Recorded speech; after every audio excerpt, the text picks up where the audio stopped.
चैतन्य देवं श्री राधा कृष्ण पादां सहगण ललिता श्री विशाखान्वितां च।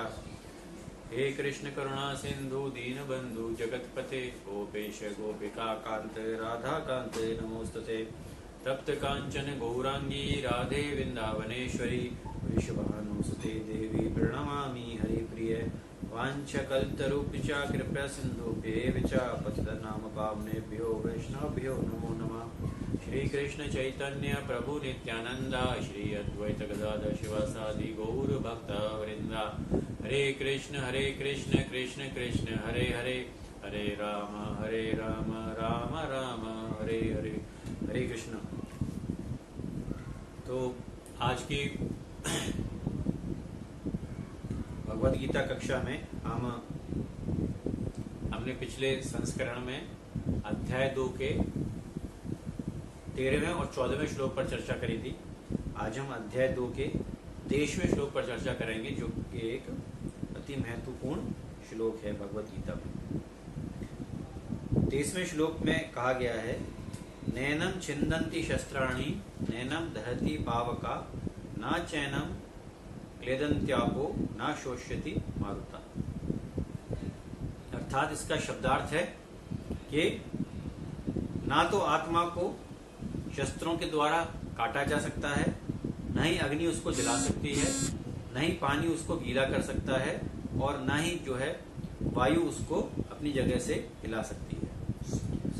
परपट इसी भक्तिवेदांत श्रील प्रभुपाद द्वारा, यहाँ श्रील प्रभुपाद अपने परपट में बता रहे हैं कि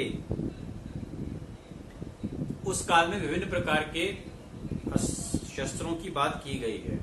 तो सबसे पहले हमको ये समझना पड़ेगा कि यहाँ पर जो बोला गया नैनम छिन्दन्ति शस्त्राणि, तो क्योंकि उस काल में शस्त्र और अस्त्र अलग तरीके से, तलवार होती थी, फरसा होता था, तो इसलिए बोला गया है उस परिप्रेक्ष्य से संदर्भ लेते हुए कि किसी भी प्रकार का कोई शस्त्र आत्मा को काट नहीं सकता।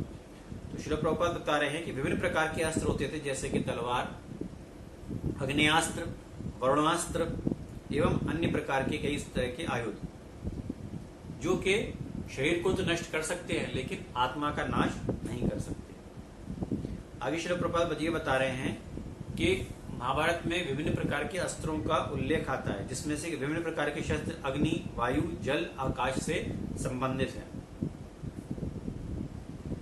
लेकिन वर्तमान में यदि भौतिक संसार में हम देखते हैं तो इस वर्तमान काल में सिर्फ हमको अग्नेयास्त्र का प्रयोग ही दिखता है विभिन्न मिसाइलों और अन्य बम के रूप में। पर उस समय हमारा जो वैदिक शास्त्र था, हमारे जो साइंस थी, वो इतनी एडवांस थी कि उस समय यहाँ पर अन्य अस्त्रों जैसे कि अग्नि, वायु, आकाश और जल का भी उल्लेख मिलता है। श्रील प्रभुपाद बता रहे हैं। आगे श्रील प्रभुपाद बताते हैं कि जो वर्तमान समय में जो न्यूक्लियर वेपन की जिसके बारे में चर्चा करते हैं, वो भी एक प्रकार का अग्नेयास्त्र ही होता है। तो जिस प्रकार से अग्नेयास्त्र को जो है जल ठंडा कर सकता है, लेकिन ये अस्त्र आज के मॉडर्न साइंस के पास नहीं है, और ना ही इन जो हमारा आजकल का विज्ञान है, ना ही उसके पास वायु अस्त्र के बारे में कोई जानकारी है। कहने का तात्पर्य श्रील प्रभुपाद का यह है कि उस समय जो हमारे आयुध विज्ञान था और जो उस समय जो हमारी साइंस एंड टेक्नोलॉजी थी, वो आज के युग से कहीं ज्यादा उन्नत थी, कहीं ज्यादा एडवांस थी। आगे श्रील प्रभुपाद बता रहे हैं कि तो किसी भी प्रकार का शस्त्र आत्मा को ना तो काट सकता है और ना ही उसको हानि पहुंचा सकता है।